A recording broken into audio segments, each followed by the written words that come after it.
이 사건 탄핵 심판의 헌법적 의의를 보면 국가는 개인이 가지는 불가침의 기본적 인권을 확인하고 보장할 의무가 있습니다. 민주공화국에서 주권자의 핵심적인 자유는 언론의 자유이고 이 언론의 자유에 방송의 자유도 포함됩니다. 방송법이 보장하는 방송 편성의 자유와 독립은 언론 자유의 전제 조건이라고 할 수 있습니다. 방송사 경영진이 보도를 통제하고 프로그램 제작에 간섭하고 출연자를 배제하는 등 행위를 할 경우 정확하고 다양한 정보와 견해를 수집하고 전달하는 행위가 차단됨으로써 올바른 여론 형성을 방해하게 됩니다. 이는 언론의 자유를 침해하고 민주주의의 훼손을 가져올 수 있습니다. 한정된 주파수를 사용 허가를 받은 방송, 특히 공영방송의 이사와 경영진을 구성하고 운영하는 것은 언론의 자유 보장과 직결된다고 하겠습니다. 방송사 경영진의 기업 경영의 자유도 언론의 자유를 침해하지 않는 범위 내에서 허용되어야 한다는 것이 저희는 헌법 정신이라고 보고 있습니다.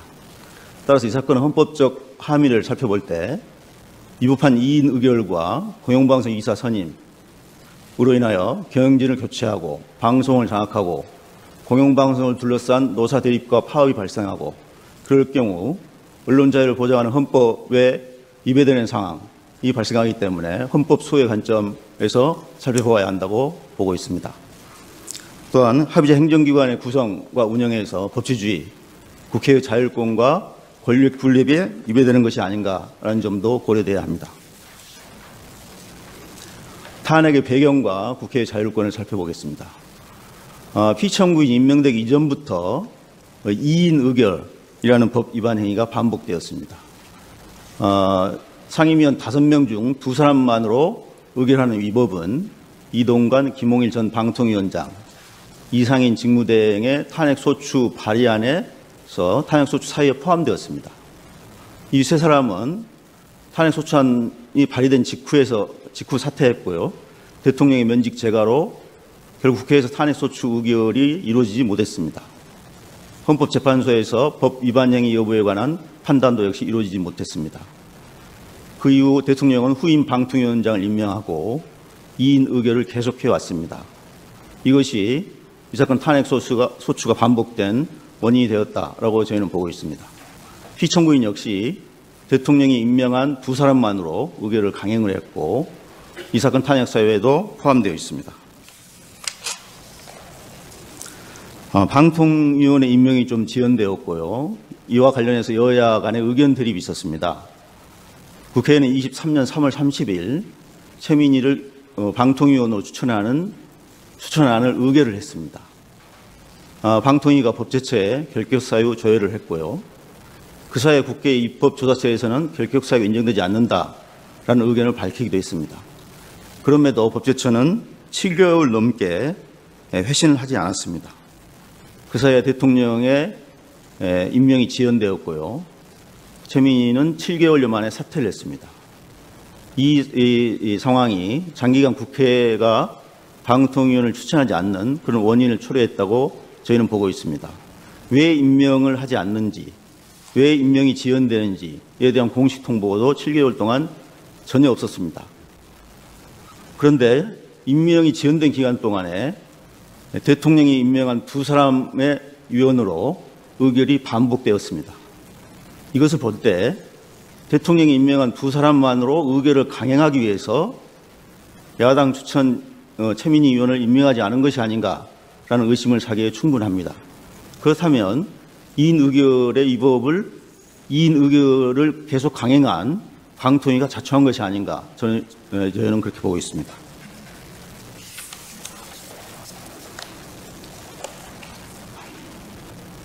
대통령은 방통위원을 임명하지 않았을 뿐만 아니라 방통위법에 따라서 국회의장이 추천한 방심위원, 방송통신심의위원 2사람도 8개월 동안 임명하지 않았습니다. 그 사이 임기가 종료되어서 결국 임명이 불발되었습니다. 정원 9명 중 대통령 임명 3사람의 위원만으로 의결을 계속했습니다. 그러니까 방통위원뿐만 아니고 방심위원도 공식적인 이유도 없이 임명하지 않는 지연시키는 이유를 통보하지 않고 임명하지 않았습니다. 야당은 2024년 9월에 방통위원 추천을 시도하다가 중단했습니다. 여당의 원내대표가 방통위원 추천은 이 사건 탄핵 심판에 개입하는 행위이다. 탄핵소추 철회 후에 여야 합의로 3인을 추천하자라고 주장을 했고요. 여당 과방위 간사도 같은 의견이었습니다. 이렇듯 국회에서 추천하는 것은 여야 간에, 교섭단체 간에 여러 가지 의견차에 대립이 있기 때문에 지연될 수 있다라는 점을 우리는 알 수 있겠습니다. 그러나 과거에 방통위원이 임명이 지연되거나 임명되지 않는 그런 전례는 없습니다. 과거 5차례 국회에서 추천한 방통위원은 모두 임명이 되었습니다. 2010년 야당 추천 양문석 의원은 그 당시에도 결격 사유 논란이 있었습니다마는 59일 만에 임명이 됐고요. 2014년 야당 추천 고삼석 의원은 심지어 법제처에서 부적격, 결격 사유가 있다라고 회신을 했습니다마는 101일 만에 국회의 추천을 존중해서 임명했습니다. 당시 국회 입법조사서에서는 법에 국회가 추천한다는 것이 명시되어 있고 결격 사유에 대해서 광의 또는 협의의 해석 여지가 있을 때에는 추천 당사자인 국회의 해석이 존중되어야 된다라는 의견을 밝힌 바가 있습니다. 방통위원 추천은 기본적으로 국회의 자율권에 속하는 사항이라고 봅니다. 방통위법에 국회가 언제까지 추천해야 되는 건지, 어떤 절차를 거쳐 추천해야 되는 건지라는 규정은 없습니다. 헌법재판소도 헌법은 국회 운영의 폭넓은 자율권을 인정하고 있고 이는 입법, 재정, 견제, 인사기능, 국회가 갖고 있는 기능의 실효성을 높이기 위해서 필요 불가결하다라고 판단한 바 있습니다. 따라서 헌법재판소를 포함한 제3의 기관이 국회의 자율권에 속하는 사항이 정당한지 여부를 판단하는 것은 권력분리 원칙 또한 헌법기관인 국회 위상과 기능에 비추어 봐서 바람직하지 않다라고도 판단했습니다. 국회 방통위원 추천도 국회의 폭넓은 자율권 영역에 속합니다. 국회 추천이 지연됐다고 해서 그것이 정당하냐, 정당하지 않느냐라는 판단을 하게 되면 권력분리 원칙에 위배되고 헌법이 허용한 국회의 자율권을 존중하지 않는 결과가 됩니다. 방통위의 모델이 된 미국 연방통신위원회 FCC도 한 명의 위원이 상원이 인준을 지원하는 바람에 2년 만에 임명이 됐습니다. 5명의 위원으로 구성되는데 같은 정당 소속 위원은 3명을 초과하지 못하도록 되어 있습니다. 그렇다면 한 명이 임명되지 않은 상황에서 2대2로 의견이 대립되는 안건은 결국 의결을 못했습니다. 그럼에도 불구하고 상원의 인준권을 존중하면서 2년 동안 기다려왔다라고 볼 수 있겠습니다. 그 다음 피청구인 헌법과 법률 위배 행위를 보겠습니다. 2인 의결의 위법입니다. 방송 자유와 공공성, 공익성을 위한 입법적 결단에 따라서 합의제 행정기관으로 방통위원회가 설립되었습니다. 방통위의 모델이 된 FCC, 미국 연방통신위원회는 정족수가 3인이다라고 규정이 되어 있습니다. 독일 행정절차법도 위원회 합의제 기관의 정족수는 최소 3인 이상이다라는 규정을 확인하는 의미에서 마련해 두고 있습니다. 합의제 행정기관에서 2명만 임명될 경우에는 만장일치가 아니면 의결이 불가능합니다. 이는 합의제 기관의 속성에 위배된다. 저희는 그렇게 보고 있습니다. 방통위 역시 2008년 설립되고 2023년 7월까지 그러니까 이동관 방통위원장이 2인 의결을 하기 전까지 방통위에서 2인 의결을 한 전례가 없습니다. 합의제 기관의 본질에 충실한 운영을 위해서 그랬다고 생각합니다. 방통위법 제정 당시에 정부안은 상임위원 5명을 모두 대통령이 임명하는 안이었습니다. 그러나 국회와 법안 심사 과정에서 5명 중에서 국회 추천 3명, 여당 1인, 야당 2인 추천으로 변경해서 법을 제정을 했습니다. 방통위가 설립되면서 폐지된 기능이 일부 중복되어서 폐지된 구방송위원회도 전체 위원 9명 중 6인을 국회에서 추천하도록 그렇게 돼 있었습니다. 현재 방통위법은 위원 결연 시에 지체 없이 보궐위원을 임명하도록 규정하고 있습니다. 대통령이 임명한 국회가 추천한 위원 없이 대통령이 임명한 두 사람, 피청구인과 상임위원 두 사람만의 의결은 합의제 행정기관의 입법 목적에 위배된다고 볼 수 있습니다. 그다음 회의 개최와 관련해서도 이틀 전에 회의 일시 장소 상정 안건을 통지하도록 규정을 했습니다마는 긴급하거나 부득이한 사유가 없음에도 불구하고 이 통지를 하지 않았습니다.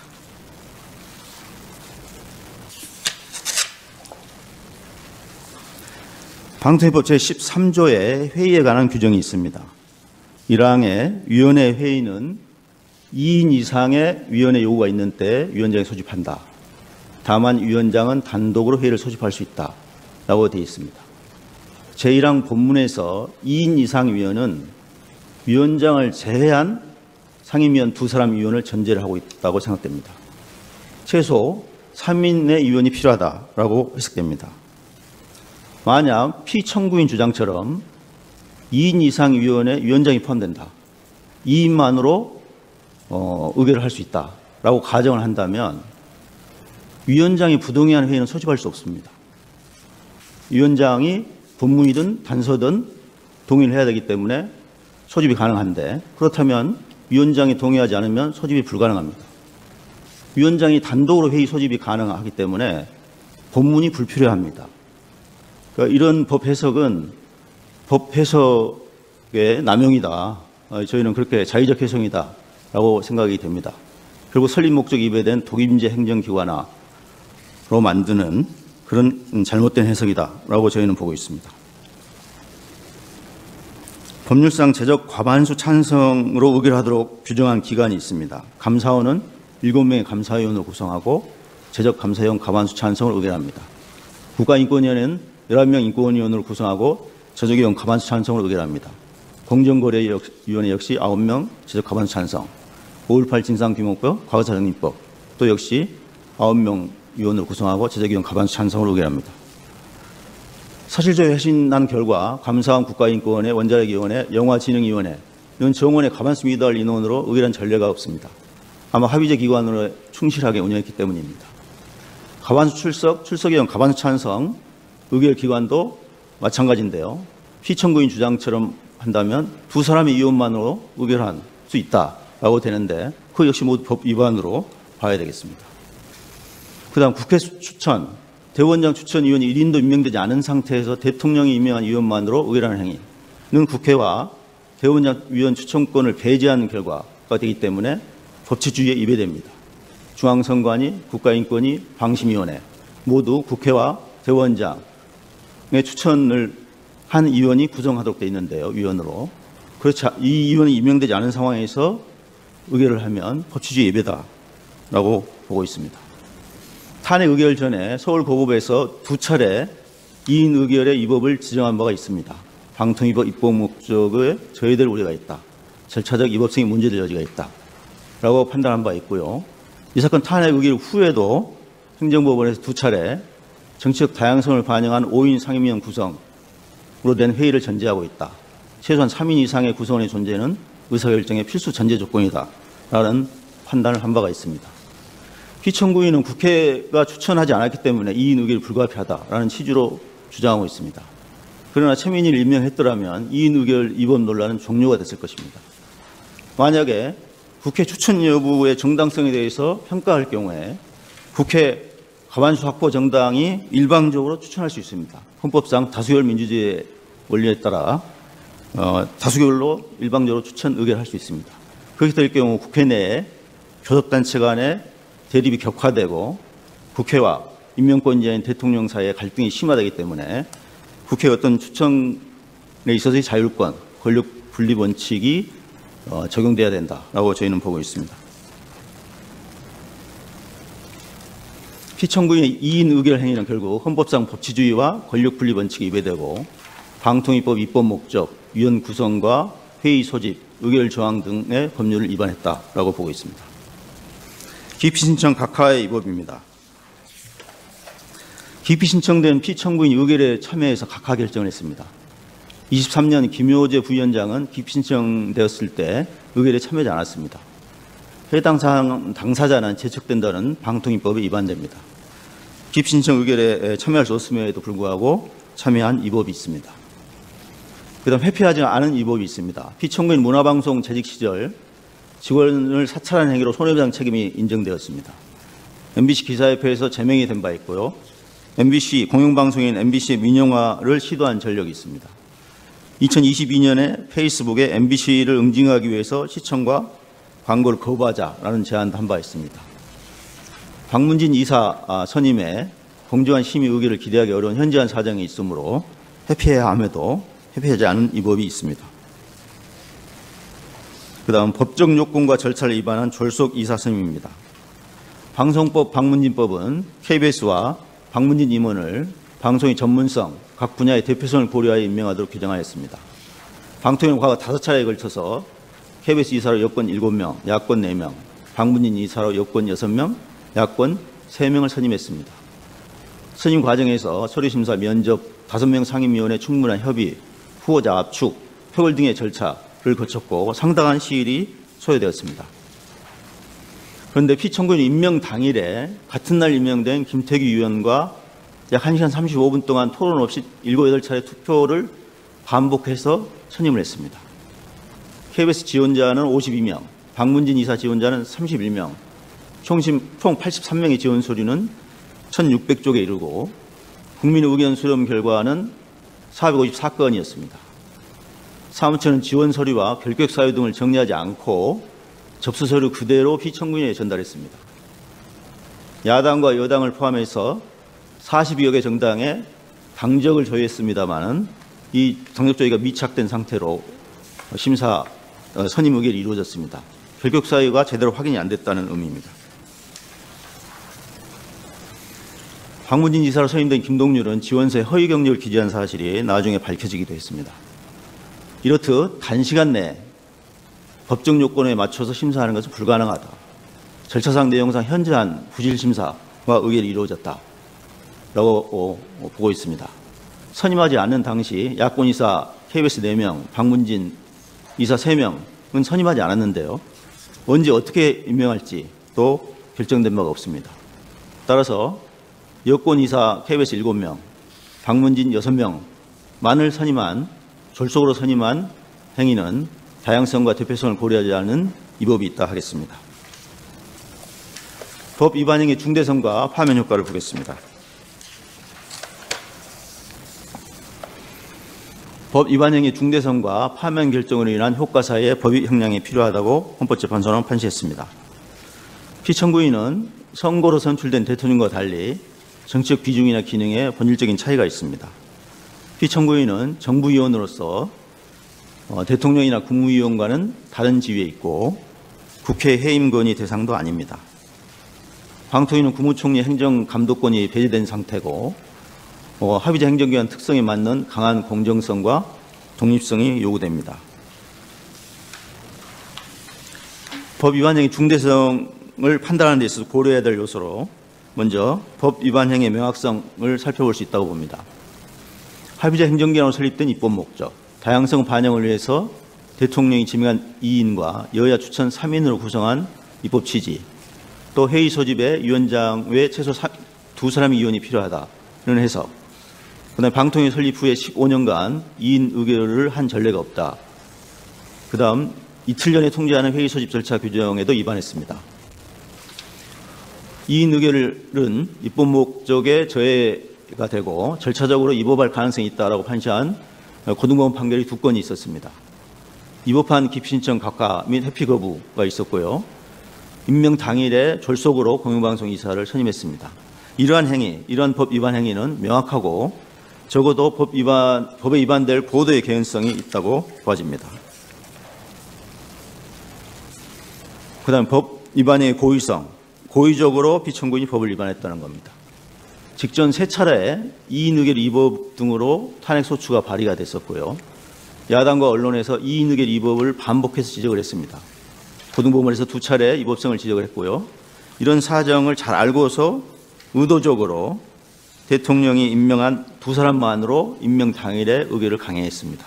이는 피청구인이 고의로 법을 위반했다고 볼 수밖에 없습니다. 그 다음에 법 위반 행위와 언론의 자유 침해와 관련성을 보겠습니다.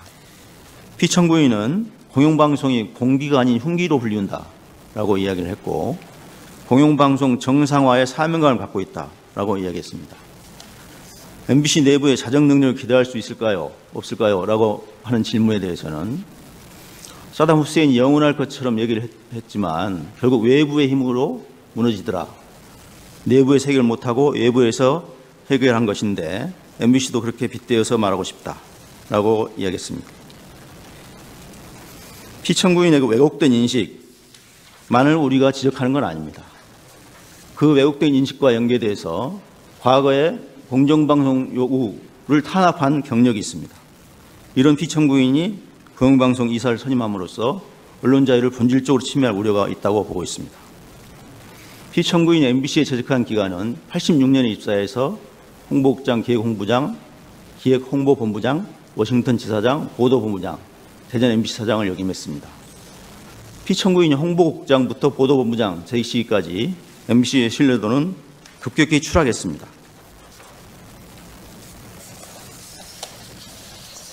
한국기자협회가 언론사 신뢰도를 조사한 10년간 조사한 표입니다. 2009년과 2010년에는 MBC가 2위권에 있었는데요. 2011년부터 신뢰도가 추락하더니 2013년부터 19년까지 7년간 0%대에 머물렀습니다. 기자들이 그렇게 평가를 했습니다. 자유로운 언론 활동을 제한하는 인물, 내부 인물로는 사장이 51%, 편집보도국장 13.5%, 중간간부 6.5% 등 사장과 간부들이 자유로운 언론 활동을 제한하는 인물이다. 7% 이상이 그렇게 답변했습니다. 이렇게 신뢰도가 추락한 MBC는 2016년 광화문 촛불 집회 현장에서 리포트를 하면서 기자가 마이크에다가 MBC라는 태그, 표지판을 붙이지 못하고 정체불명의 사람이 리포트를 하는 것처럼 그렇게 보도를 했습니다.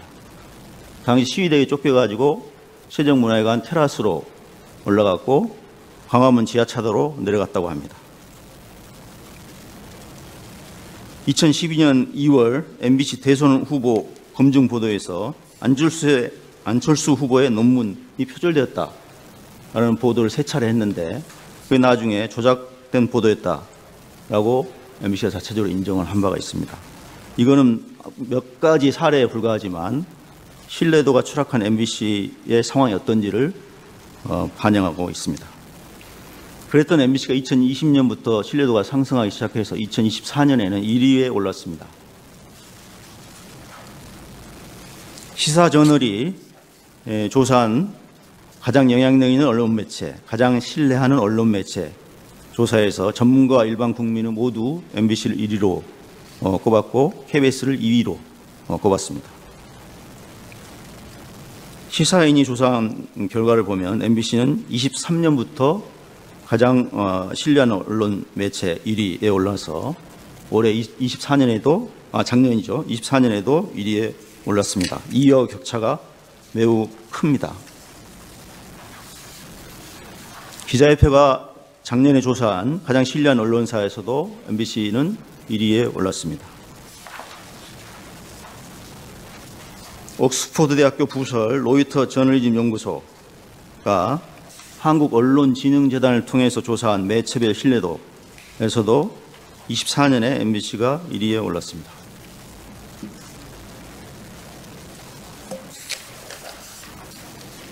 한국갤럽이 분기마다 조사한 한국인이 즐겨보는 주요 뉴스 채널 조사를 보면 MBC는 2013년에 2위권에 있다가 이게 추락하기 시작을 했습니다.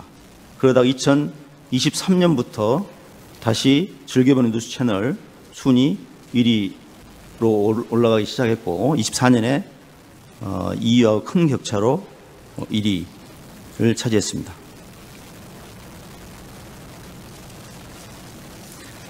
MBC의 언론 매체 신뢰도와 영향력은 피청구인이 간부와 경영진으로 재직하던 시기부터 추락하기 시작해서 이후 바닥을 맴돌았습니다.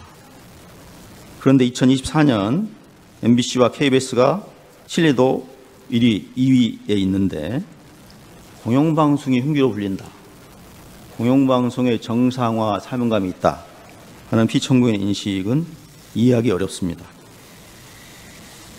또한 피청구인은 2012년 MBC 노조의 불법 파업에 맞서서 이겼다며 굉장히 자랑스럽게 생각한다라고 발언을 했습니다. 종군 기자를 했던 것 이상으로 자랑스럽다라고 말을 했는데요. 그렇지만 2012년 MBC 노조 파업은 정당하다, 업무방해에 해당되지 않는다라고 대법원에서 무죄 판결을 확정을 한 바가 있습니다.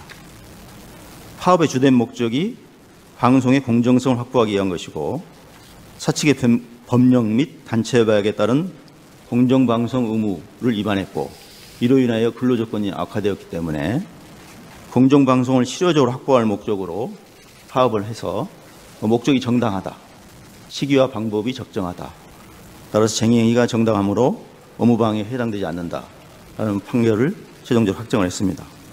그럼에도 불구하고 피청구인은 2012년 파업이 불법 파업이다 라고 하면서 대법원 판결을 정면으로 부인하고 있습니다.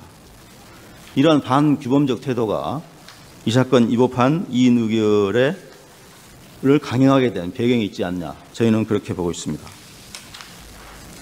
구체적으로 쟁행위 과정을 서울고등법원 판결이 인정한 사실 통해서 보겠습니다. 초대 방통위원장인 최시중 위원장은 2009년에 역시 마찬가지로 공영방송의 과제는 정상화다라고 이야기하면서 2009년에 박문진 이사를 임명을 했습니다. 이때 임명된 이사들로 구성된 이사회가 2010년 2월 김재철 MBC 사장을 선임을 하고 그 이후에 이루어지는 행위가 보도 통제, 프로그램 제작, 불허, 중단, 불방, PD 기자들을 비제작 부서로 배치하고 프로그램 진행자와 출연자를 교체하거나 배제하고 노조 측의 요구에도 불구하고 사측에서는 공정방송협의회 개최를 거부하고 이로 인하여 2011년에 노조가 파업을 했습니다. 사측에서는 불법 파업을 이유로 6명을 해고하고 38명을 징계했습니다마는 법원에서 모두 무효 판결을 받았습니다. 당시 피청구인은 김재철 사장에 의해서 홍보국장, 기획홍보본부장으로 임명이 돼서 이러한 방송 장악에 관여를 했습니다. 김재철 전 사장이 노동조합법 위반으로 유죄 판결을 받은 바도 있습니다. 서울중앙지법 판결을 간단하게 살펴보면 국정원에서 MBC 정상화 전략 및 추진 방안을 2010년에 작성을 했고 국정원은 이 문건에 따라서 MBC 측에 요청을 했습니다. 피수첩 제작진을 비제작 부서로 전보해라. 진행자, 라디오 프로그램 진행자 김미화를 교체해라. 토론자 김효진의 출연을 취소시켜라. 라고 요청을 했고 이것이 실행이 되었습니다. 비록 그 원세훈 국정원장의 직무 범위에 방송에 개입하는 행위가 포함되지 않는다라는 이유로 원세훈이 무죄 판결을 받으면서 공범으로 기소된 김재철도 무죄 판결을 받았습니다. 국정원법 위반의 경우에. 그러나 서울중앙법원은 이러한 행위들이 방송의 자유를 침해하는 헌법에 위반되는 행위다라고 판단한 바도 있습니다. 안강환 김장겸 전 MBC 사장도 노동조합법 위반으로 유죄 확정 판결을 받았습니다. 안강환 사장은 2014년부터 2017년까지 사장으로 재직했고 김장겸은 2013년부터 17년까지 보도국장, 보도본부장으로 재직했습니다. 당시 안강환 사장은 2012년 파업과 제1노조 활동에 참여하거나 동조하거나 도와준 직원들을 부당하게 전보 인사를 했고 노조 탈퇴 지시, 승진 후보자에서 추천해서 배제하는 등 노조에 개입했다는 이유로 유죄 확정 판결을 받았습니다. 그런데 여기서 피청구인이 이 노조법 위반 행위에 가담한 사실이 법원 판결에서 일부 확인이 되었습니다. 안강환은 2014년 피청구인을 보도본부장으로 임명을 했고 안강환은 방출 노조원 명단을 취합한 후에 피청구인 등과 세 차례 인력 재배치 방안, 그 PD나 기자를 비제작 부서로 배치하는 제작하지 못하도록 하는 방안을 협의를 했고, 피청구인은 임원회의에서 노조 탈퇴자, 거부자를 보고를 했고, 거부자들은 보직이 박탈되고 전부 인사를 당했습니다. 또한 이사회에서 피청구인은 제3노조 소속을 배려를 해야 된다. 경력직의 조직 충성도가 높으니 이들을 많이 활용해야 된다라는 발언을 한 바가 있습니다. 극비야 보도국장인 김장겸은 안강안의 방송 장악 방침을 직속 상관인 보도본부장 피청구인에게 받아서 사실은 전달만 했다. 그런데 왜 이준석을 제외하고 자신만 공범 기소했느냐. 이는 기소 독점권의 남용이 아니냐라는 항변을 하기도 했습니다. 이런 사실에서 볼 때 피청구인이 방송 장악과 노동 탄압에 가담한 사실이 법원 판결에 의해서 확인이 되고 있습니다. 피청구인뿐만 아니라 피청구인 선임한 방문지 이사들도 마찬가지로 방송 장악에 가담을 했습니다. 윤길용은 김재철 사장에 의해서 시사교양국장에 임명되고 PD수첩 제작진 제작 업무 배제 인사조치를 실행한 바가 있고요. 이우용도 김재철 사장에 의해 라디오 본부장으로 임명되었습니다. 라디오 진행자 김미화를 하차시키고 김여진의 출연을 취소시키는 그런 실무를 실행한 바가 있습니다. 이처럼 반헌법적 인식과 방송 장악 경력을 가진 피청구인이 공영방송 이사를 선임을 했습니다. 그 이후 경영진을 교체하고 방송을 장악하고 공정방송을 둘러싼 노사 갈등이 일어날 가능성이 매우 높고 노조 탄압, 이로 인하여 언론 및 방송의 자유가 침해될 우려가 매우 크다. 방송의 공적 책임 수행에 직접 위협이 될 가능성이 있다라는 측면에서 피청구인의 이 사건 법 위반 행위는 매우 중대하다고 평가돼야 합니다. 그다음 헌법소 의지 결의를 보겠습니다. 피청구인은 정당한 파업이다, 노동조합법 위반이다라는 법원 판결을 정면으로 부정하고 있습니다. 오히려 불법 파업이다라고 이야기하면서 이에 맞서서 이겼다라고 자랑스럽게 이야기했습니다. 피청구인이 언론 자유 및 노동 탄압을 한 경력이 있고 이런 것들은 헌법 질서에 미치는 부정적 영향이 엄중하게 평가돼야 한다라고 보고 있습니다. 과거의 자신의 잘못을 반성하지도 않고 있고 불법 행위의 정당성을 강변하고 있습니다. 나가서 이 사건 탄핵 심판 소추안 의결 이후에 직무정지 중에 유튜브에 출연을 해서 보수의 여전사로 불리운다.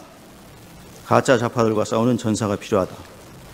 또 야당을 내로남불 다수 독재라고 비난하면서 헌법상 공무원의 정치적 중립 의무를 위반한 바도 있습니다. 야만에 맞선 나의 길, 나의 싸움, 나의 사명이라는 유튜브에 출연을 해서 지금 발언하고 있는 그런 화면입니다.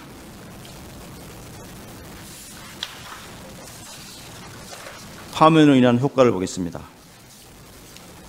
언론 자유 침해와 노동 탄압을 방지하는 효과를 기대할 수 있습니다. 또한 합의제 행정기관의 자의적인 직권남용을 통제하고 재발 방지 효과를 거둘 수 있습니다. 이로 인하여 법치주의를 확립하는 기대를 할 수 있겠습니다. 두 사람 의결에 따른 각종 행정 처분에 대해서 취소소송, 그다음에 집행정지소송 등 여러 분쟁이 지금 계속되고 있습니다. 이런 분쟁을 종식하는 효과와 비용을 감소하는 그런 효과도 기대할 수 있습니다. 결론적으로 이 사건 탄핵 심판에서 권력 남용을 통제함으로써 국민의 자유와 권리를 보호한다는 사실이 확인되어야 합니다. 헌법과 법률에 따른 적법한 행정에 대한 국민 신임을 배반한 피청구인을 파면하여 얻는 헌법 소이익이 압도적이라 하겠습니다. 피청구인을 파면해 주시기 바랍니다. 마치겠습니다. 안녕하십니까. 방송통신위원장 이진숙입니다. 제가 2024년 7월 31일 방송통신위원장으로 임명되고 오늘로 꼭 5달 반이 지났습니다. 임명된 지 이틀 만에 탄핵 소추안이 발의돼서 사흘째 되는 날에 소추안이 통과됐습니다. 탄핵 소추의 주체는 국회지만 여당인 국민의힘은 소추안 표결에 참여하지 않았기 때문에 실제 방통위원장 소추의 주체는 민주당을 비롯한 야당입니다. 저를 탄핵한 가장 큰 이유는 2인 체제로 공영방송 이사를 선임했다는 것입니다. 방송통신위원회는 5명의 상임위원으로 구성되는데 합의제 정신을 무시하고 대통령이 임명한 2명의 위원이 공영방송 이사를 독단적으로 선임했다는 것입니다. 얼핏 듣기에는 문제가 있어 보입니다. 2인 체제 의결이 문제가 될 수도 있습니다. 만약 상임위원이 3명이 있는데 김태규 부위원장과 제가 비밀리에 1명을 의도적으로 배제하고 모처에서 만나서 의결을 했다면 합의제 정신을 무시한 불법적인 의결이 된다고 판단할 수도 있을 것입니다. 그러나 2024년 7월 31일 상임위원은 2명이었습니다. 그동안 진행된 변론에서 충분한 공방과 토론이 오갔기 때문에 긴 설명은 필요치 않다고 생각합니다. 그러나 오늘 이 시점에서 헌법재판소 재판관들과 국민들께 원점에서 다시 한번 강조해서 말씀드립니다. 저와 김태규 부위원장은 마땅히 해야 할 일을 합법적으로 했습니다.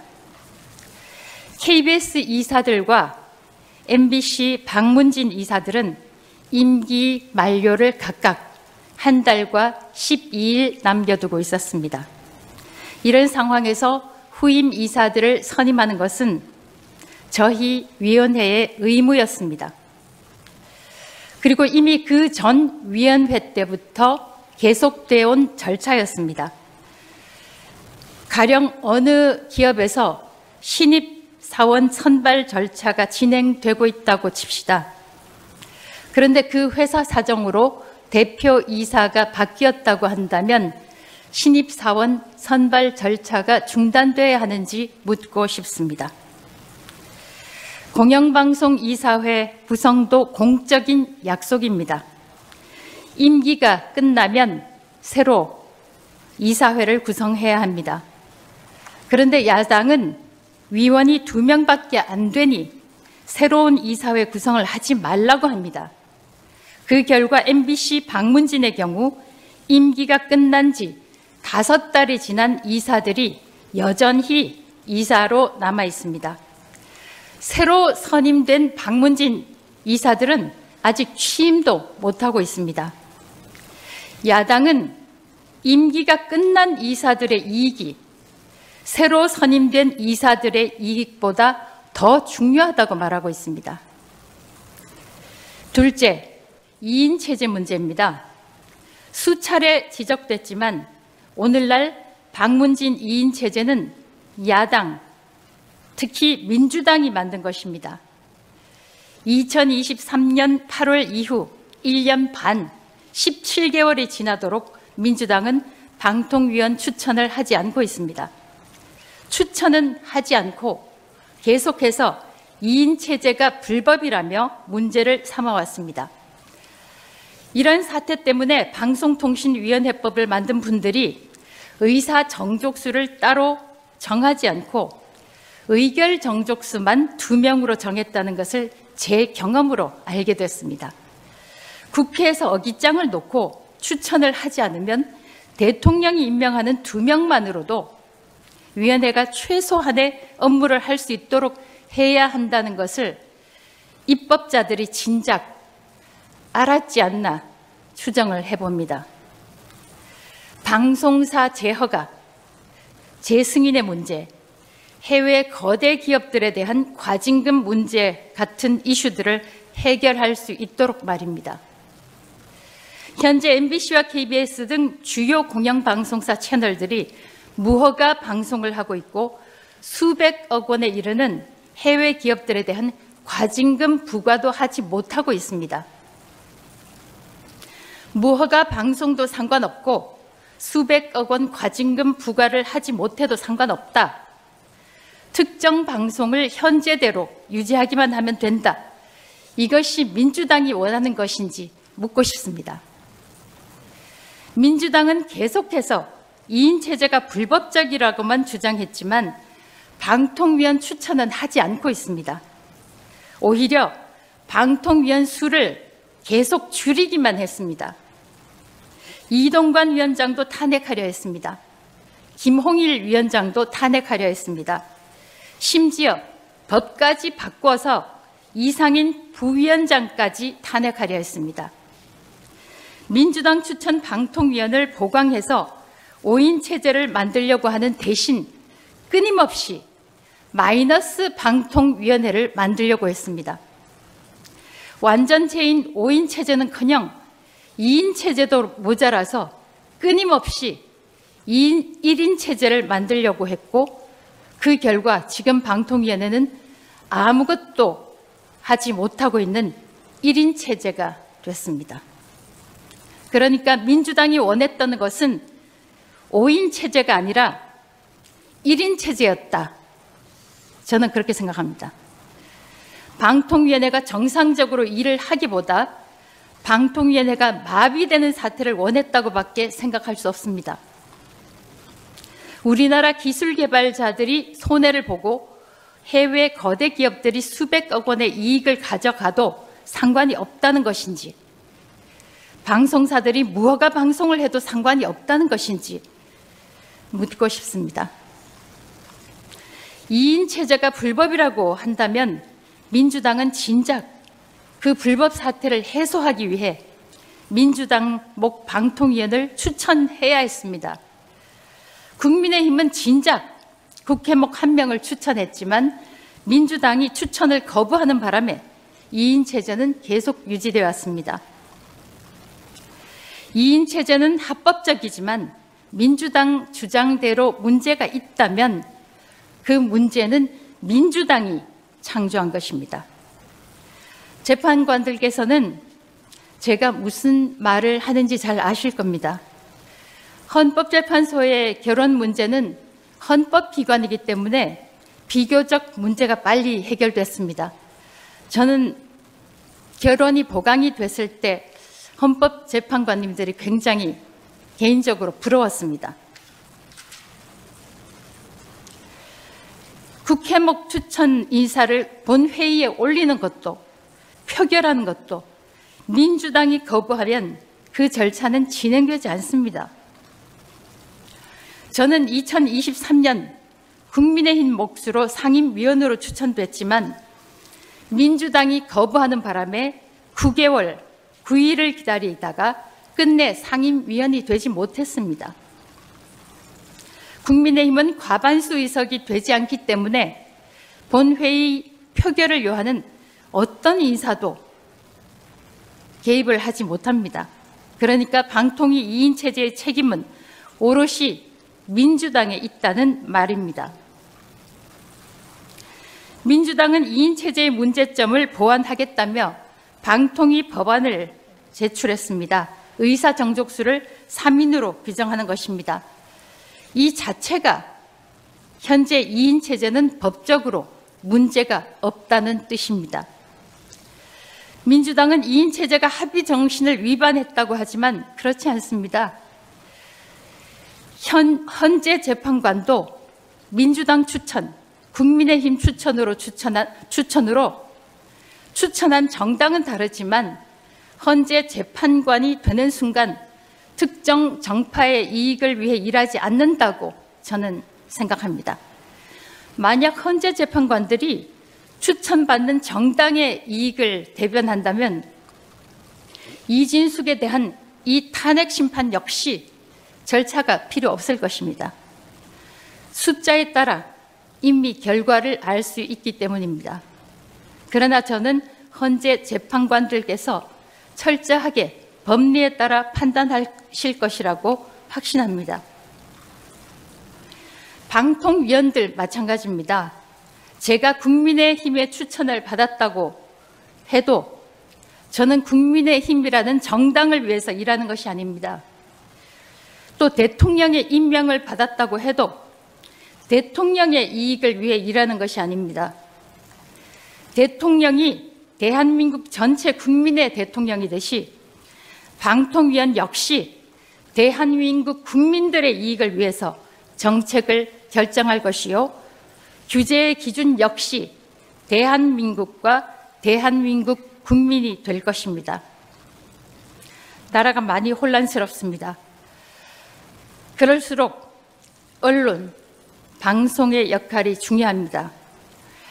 제가 업무로 돌아가서 제 직무를 수행할 수 있도록 재판관 여러분들께서 도와주십시오. 대한민국을 위해서 일할 수 있도록 도와주십시오. 오직 헌법에 따라 현명한 판단을 신속하게 내려주실 것을 간곡히 요청드립니다. 감사합니다.